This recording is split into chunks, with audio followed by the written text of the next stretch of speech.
Hello, sixth graders. This is Mr. Scott, and this is an example of a report on your energy source. Now, this is just a tongue-in-cheek example. I'm using sixth grade energy, and I've always said that if we could tap into the energy that sixth graders have, we could power the world because you guys have so much energy.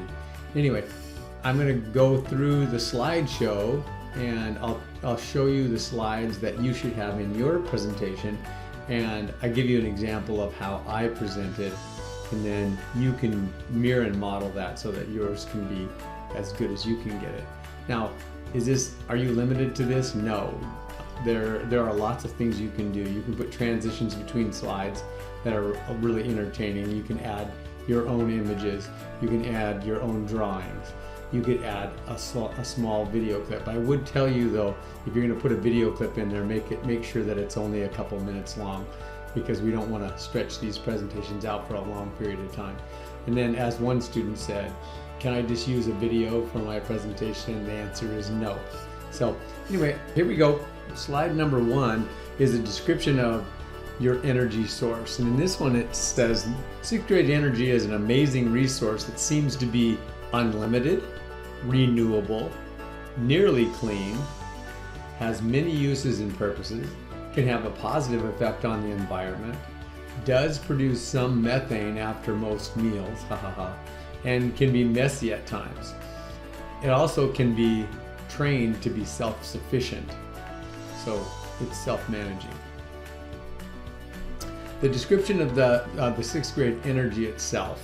Okay, sixth grade energy is produced through an energy transfer from plant and animal food sources. A particular favorite energy supply seems to be candy and donuts. I've seen a lot of evidence about that, especially on Fridays when they have donuts. Sixth grader energy can be maximized through the transfer of energy from a parent, the teachers in the school, the counselors, school administrators, not to say anything about the other community leaders and family members that help bring this energy source into our energy system. It takes a great deal of energy from nature as well as the focused energy of the community to tap into this enormous energy source of the sixth grader. However, the payoff can be enormous. The next slide, this one's about sixth grade energy sources to the sixth grade energy source. Now there's two key words here in the vocabulary: energy transformation and energy transfer. And let me explain what those mean. An energy transformation is when the sixth grade energy it's a transformation or a conversion from one type of energy to another.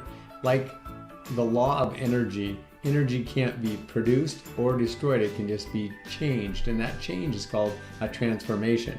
Specifically, chemical energy and kinetic energy from the sixth grade energy source is transformed into kinetic and electric energy.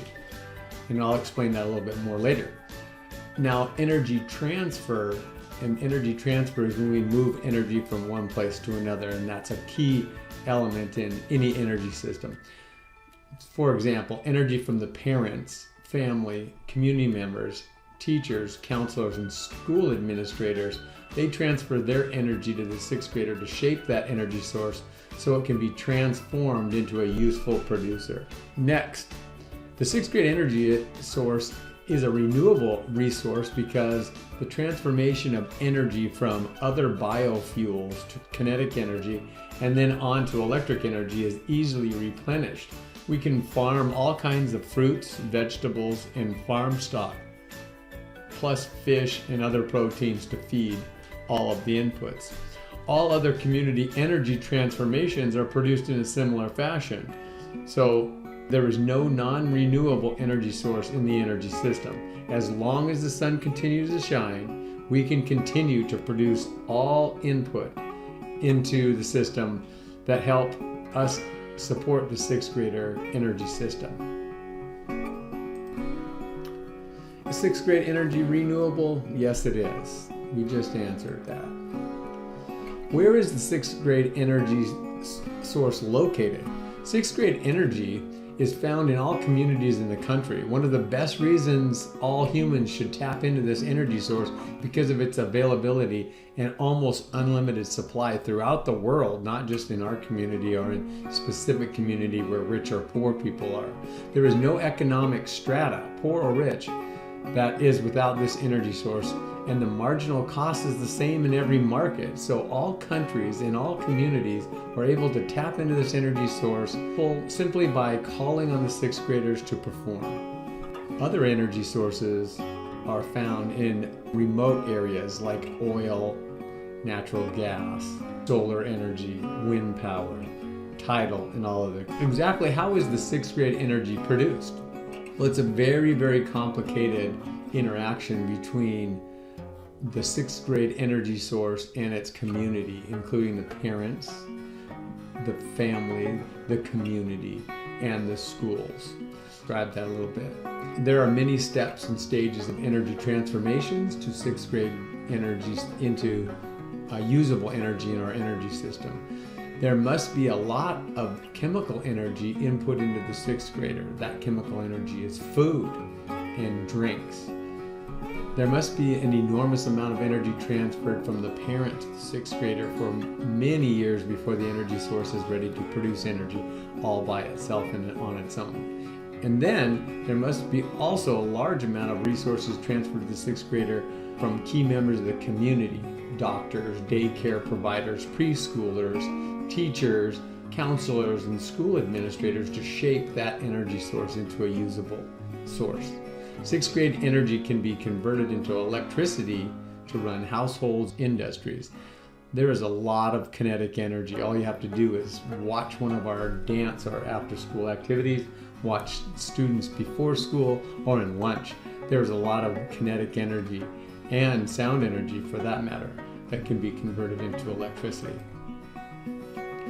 Here's a picture of all of the active participants in this system: the parents, the extended family, friends of all kinds, teachers, counselors, principals, and of course, other community friends. Effects of using the sixth grader energy on the environment. Now, our total environment is a real important thing to maintain and sustain. It must be a positive environment, and sixth graders can be a huge positive addition to our environment if nurtured in the proper way and maintained. Using sixth grade energy is a semi-clean energy source and can have minimal effect on the environment if the following steps are taken. Sixth grader food waste must be constantly maintained. I can speak to that personally because I sweep up and clean up a lot of food debris and the garbage flies in the classroom every day. Sixth grader food and energy supplies must be constantly maintained, especially in the case of growing boys. They seem to use a lot of resources. Positive energy must be a constant input into the sixth grade energy system, or there can be a lack of production and the sixth grader can become lethargic, slowing their energy output to a trickle. So we must be positive to you guys, or else you get negative and then the energy starts to slow. Sixth graders' focus must be monitored, or video games will consume all of the usable energy production, which is a total waste of time, and I've said that many, many times. So there is some environmental concerns, but they can be managed if utilized properly. Important facts and recap of the background information about the sixth grade energy source. First, sixth grader energy is a good source of energy overall. Sixth grader energy is clean and renewable if managed properly. Sixth grader energy is almost unlimited in its supply. It's just tapping into that energy in a positive way that's really critical. Byproducts of sixth grader energy can be used for other important energy uses like electricity. Sixth grader energy must be supported by positive inputs into the system, or they could turn negative. Sixth grader energy takes constant nurturing from many sources, including parents, extended family, community members, friends, teachers, counselors, and administrators at schools. That's just naming a few. And then finally, sixth grade energy might be the solution to eliminating fossil fuels and greenhouse gases completely. Thank you for listening. I hope that this was entertaining and somewhat instructive.